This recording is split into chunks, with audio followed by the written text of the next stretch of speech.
Raha ny tontolo ny fifidianana ihany resahana dia manana ny ambarany antoko teza amin'ny alalan'ny Andriamatoa Jean-Louis Rakotomambo izay nilaza moa fa mbola maro ireo olana izay mety mbola hosakana amin'ny irosoana ao anatin'ny fifidianana. Fanadihadiana mahakasika an'izay avy hatrany no entina amintsika eto anatin'ny kisary manaraka ity.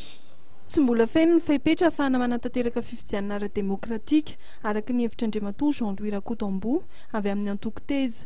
Olana ara-drafitra no misy eto amin'ny firenena araka ny fandinihan'ity mpanao politika ity ary mbola maro ireo fikorontanana eo amin'ny rafitra misy eto amin'ny firenena 3 volana mialohan'ny fifidianana. Hatreto fa 2 volana alohan'ny fifidianana antsika izao mbola tsy zavatra milamina ane.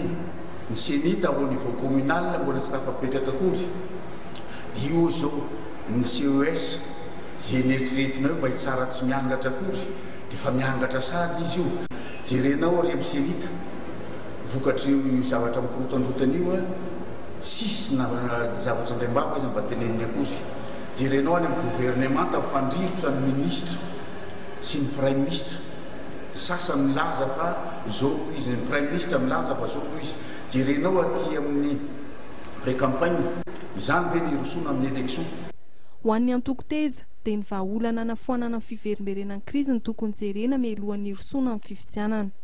Taddio anefa tamin'ny 81 nisy crise teto nanao conférence nationale nanao référendum nanao élection nahazo reconnaissance internationale fa tsy voailika ny olona sasany dia mouvance ratsiraka sy mitaty amin'ny fédéraliste vokany verina crise na dia nahazo reconnaissance izy.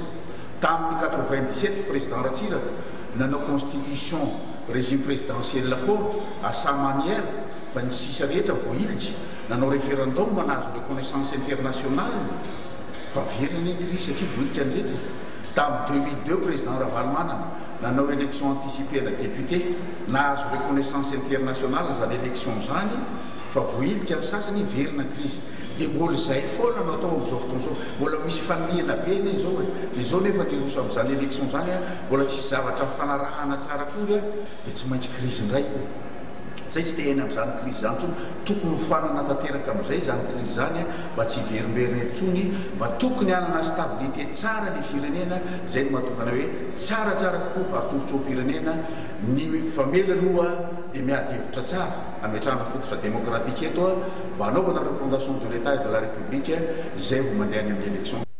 Araka izany dia miantso amin'ny tokony hanatsarana ny rafim-pitantanana mialohan'ny fifidianana ny antoko teza.